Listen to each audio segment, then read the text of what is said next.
Czy polski rower enduro z Przasnysza może konkurować z najlepszymi konstrukcjami na świecie? Czy to wgłębienie w ramię to sucha miska olejowa? Ile ten rower ma skoku zawieszenia i czy da się ten skok łatwo zwiększyć? Czy ta rama jest amelinowa, karbonowa, a może plastikowa?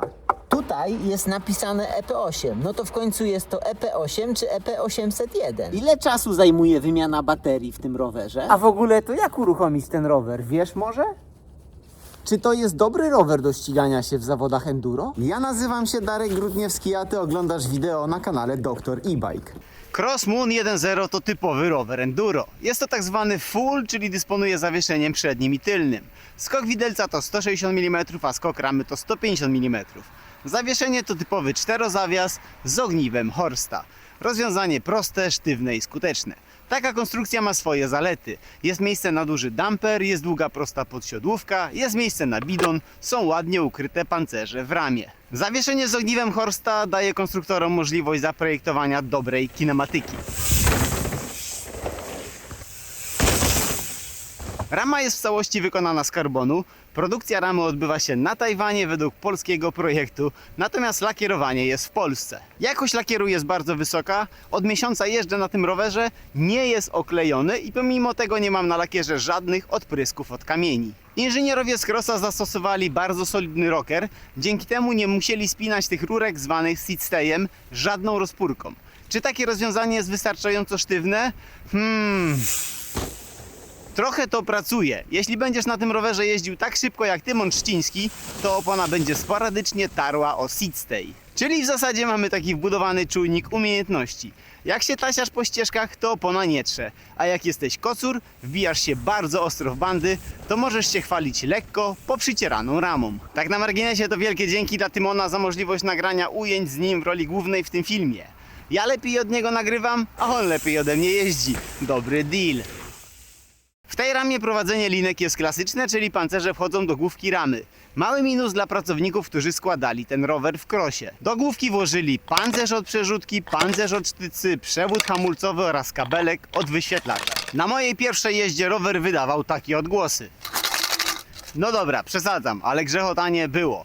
Wyjąłem baterię, pospinałem kable i rower stał się taki jak lubię, czyli mega cichy na zjazdach. Duży plus dla Crossa za świetnie zaprojektowaną ochronę chainstaya.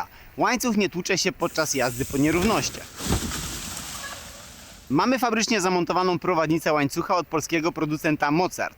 Niestety opiera się ona o ramę, przez co nie jest idealnie wyśrodkowana i łańcuch lekko trze na niskich biegach. Na podkładkach przy śrubach zawieszenia mamy napisany rozmiar klucza, jaki mamy użyć oraz moment dokręcania śruby. Fajnie, ale dlaczego tam, gdzie jest napisane 4 mm, klucz 4 mm nie pasuje?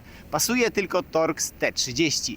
Bądź uważny przy kontroli śrub, używaj właściwego narzędzia. Rower ma bardzo nowoczesną geometrię. Jeśli chcesz przeanalizować cyferki, to w opisie jest link do specyfikacji. Mój rower testowy jest w rozmiarze L i przy moim wzroście 1,78 m pasuje mi idealnie, ale na M-kę też bym się spokojnie zmieścił, bo jestem na granicy rozmiarów. Na silniku jest napisane EP8, ale jest to silnik EP8Z1, czyli najnowszy od Shimano. Jest odczuwalnie słabszy od Boscha, ale wystarczająco mocny, abyśmy mogli go traktować jako wyciąg w górach. Wyświetlacz jest mały, dostarcza skromną ilość informacji, ale możesz go łatwo podłączyć bezprzewodowo do licznika Garmin i wtedy będziesz miał pełen pakiet danych z twojego treningu albo przejażdżki. Mówią, że Shimano tak jak Bosch generacji 3 i 4 grzechocze podczas jazdów. Ja tego grzechotania nie doświadczyłem, może z racji przyzwyczajenia do Boscha. W tej ramie nowy silnik Shimano pracuje cicho.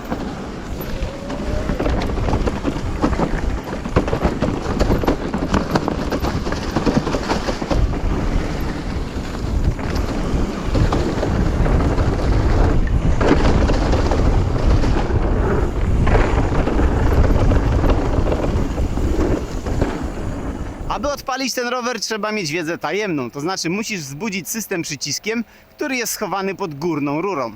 Takie mini zabezpieczenie antykradzieżowe. W systemie Shimano brakuje mi wskazania, że rower jest ładowany oraz jaki jest stan naładowania baterii. Po podłączeniu ładowarki jedyną informacją o tym, że baterię ładujesz, jest pomarańczowa lampka na ładowarce. Trochę mało. Shimano powinno się wziąć trochę do pracy, bo lekko odstają od konkurencji. Bateria w tym rowerze to oryginał Shimano o pojemności 630 Wh, która ma masę 3,5 kg. Przy jeździe na delikatnych trybach możesz na niej zrobić nawet 2000 metrów przewyższenia. Jak będziesz szalała w trybie boost, to powinno Ci się udać tą baterię rozładować nawet w 60 minut.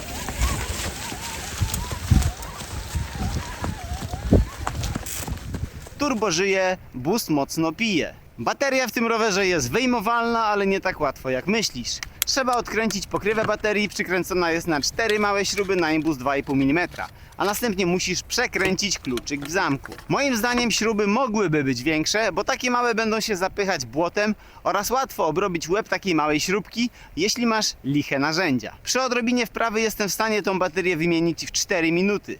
Brawo ja! Cross do swojego roweru enduro wybrał koła i opony od WTB.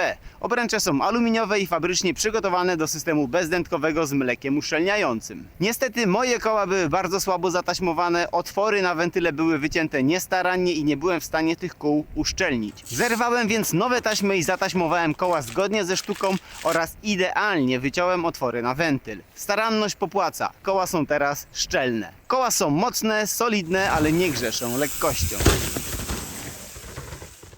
Wielu producentów daje do swoich rowerów enduro delikatne opony, aby chwalić się niską masą rowerów katalogu. Ale nie Cross. Ekipa z Przasnysza fabrycznie instaluje prawdziwe opony do enduro. Masz tutaj gruby oplot TAF oraz mieszankę High Grip. Na obu kołach ten sam bieżnik Vigilante, z przodu 2,6 cala, z tyłu 2,5. Nie sugeruję zakładać szerszych na tyle, bo opona będzie tarła o seatstay. Pamiętasz już co to ten seatstay? Rower toczy się na kołach 29 cali z przodu i z tyłu. Nie polecam zakładać na tył 27,5, bo rower nie ma żadnych flip-chipów, czyli elementów do korekcji geometrii ramy. Ja jestem fanem 29erów, więc dla mnie to spoko. Z przodu mamy aluminiową zębatkę Narrow Wide z 36 zębami. Na tylnej pieście zgodnie z modą 12-biegowa kaseta, najmniejsza koronka 10, największa 52 zęby. Można jeździć szybko z górki albo bardzo wolno, lekko na ekko pod górę. W rowerze demo, który oglądałem w showroomie w Przasnyszu, była zainstalowana najnowsza elektroniczna przerzutka T-Type. Jeśli kupisz taki rower, to przyjdzie do Ciebie z analogowym GX-em. Może to i lepiej, bo najnowszy T-Type jest dobry, ale tylko wtedy jak jest nowy. Lekki strzał w wózek i cała precyzja AXS-a idzie do lasu na spacer. W rozmiarze L rower ma zainstalowaną sztycę o skoku 170 mm. W XL-ce dostaniesz 200.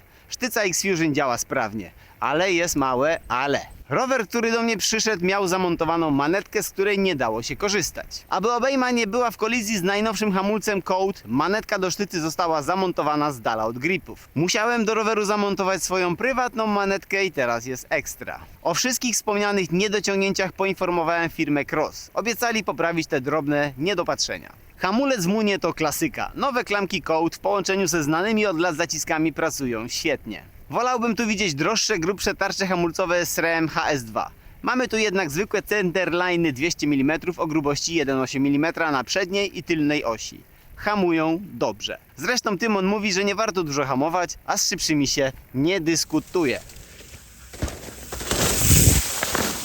Za amortyzację z przodu odpowiada widelec ZEP Select Plus A2. Ciekawa specyfikacja. 160 mm skoku, golenie 38, tłumik Charger 3, ale bez tak zwanych buttercupsów. Przy mojej masie 77 kg działa świetnie przy ciśnieniu 55 PSI z jednym tokenem w komorze. Fabrycznie jest jeden token, idealnie. W damperze natomiast tokeny były dwa i jeden czerwony pasek. W takiej specyfikacji nie byłem w stanie dogadać się z tylnym zawieszeniem. Przy dobrym sagu w okolicach 28% wykorzystywałem tylko 60% skoku. Jak spuściłem powietrze, aby wykorzystywać w pełni skok, to wtedy sag miałem na poziomie 45%. Tak źle i tak niedobrze. Rozebrałem damper, wyjąłem wszystkie tokeny i teraz jest ideolo. Na śrubach od dampera nie było ani kropli kleju do śrub. Sugeruję Ci po zakupie oddać rower w ręce zaufanego mechanika, aby zrobił dobry przegląd zerowy. Damper jest wykastrowany do skoku 60 mm, w katalogu jest napisane 62,5, co daje 150 mm skoku na tylnej osi. I ciągle mamy tutaj 5 mm. Powiem w tajemnicy, możesz wyjąć ogranicznik i mieć pełen skok dampera 65 mm, co przełoży się na większy skok tylnego zawieszenia.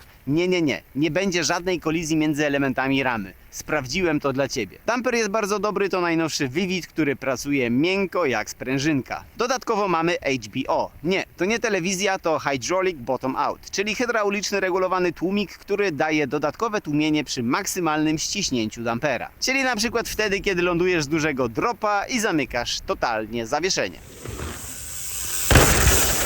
Masa tego roweru na dużej, wyjmowalnej baterii z dużym silnikiem, na prawdziwych zjazdowych oponach i z zamontowanymi pedałami wynosi równe 25 kg. Czy to dużo? Nie. To normalna masa solidnego roweru enduro do ostrej jazdy w terenie. Czy wiesz, że prawie 2 razy droższy osławiony Yeti 160e ma większą masę od tego crossa? Zwyczajnie solidne, duże enduro na ciężkich oponach musi swoje ważyć. Cena detaliczna tego roweru na dzień nagrania materiału wynosi 24 999 zł. Uważam, że jest rozsądna, bo dostajemy rower, którego nie trzeba modyfikować, no może poza tą manetką od sztycy, pospinaniem grzechoczących przewodów oraz zamleczeniem kół. Jeśli ostro jeździsz, to sugeruję Ci założyć wkładkę na tył, co chroni aluminiową obręcz przed wgniotkami. Na podjazdach rower radzi sobie bardzo dobrze. Mamy stromą podsiodłówkę, duże koło, przyczepne opony, więc możemy śmiało atakować najbardziej szalone podjazdy. Pozycja jest wygodna, siodło WTB Volt komfortowe, a to zachęca do długich tripów po górach. Na zjazdach jest równie dobrze. Po dokładnym dostrojeniu zawieszenia rower prowadzi się bardzo pewnie i przewidywalnie. Po uporządkowaniu pancerzy w główce ramy rower jest cichy, możemy skupić się na ostrej jeździe. Rower Enduro Cross Moon może też służyć Ci jako maszyna do rekreacji albo do turystyki górskiej. Jak widzicie na przykładzie Tymona, można Moonem latać wielkie hopy, wchodzić piecem w bandy i bić rekordy na ścieżkach. Ten rower nie będzie ograniczał Twojego wielkiego potencjału. Reasumując, Cross, polski producent z Płaskopolski, stworzył rower, który może śmiało konkurować z najlepszymi konstrukcjami na świecie. Moon to rasowe enduro, które mogłeś śmiało zabrać na zawody enduro EEDR światowego czempionatu. Mówię mogłeś z premedytacją, bo od przyszłego roku ku mojemu zdziwieniu już nie będzie ścigania enduro i bajkami na najwyższym światowym poziomie. Ale o tym poopowiadam w innym odcinku. Za 25 000 zł otrzymujesz bardzo dobry rower wyposażony w komponenty wysokiej jakości. Pamiętaj tylko, aby zrobić mu solidny przegląd zerowy. Zima to dobry czas na zakup roweru, bo można wynegocjować solidny rabat. Dożyliśmy dobrych czasów. Aby kupić elektryczne enduro, nie musimy patrzeć tylko na amerykańskie marki. Mamy polskiego Dartmoora, NS-a i prezentowanego tutaj pięknego Crossa. A do czego Twoim zdaniem służy ta miseczka w ramie? Kolega mówi, że to sucha miska olejowa. Ja uważam, że to miejsce na pył księżycowy. Masz jakieś inne pomysły? Tyle ode mnie. Ciebie proszę o subskrypcję kanału i włączenie dzwoneczka, aby nie ominęły Ciebie żadne nowe filmy na kanale Dr. E-Bike. Z prądem, hej!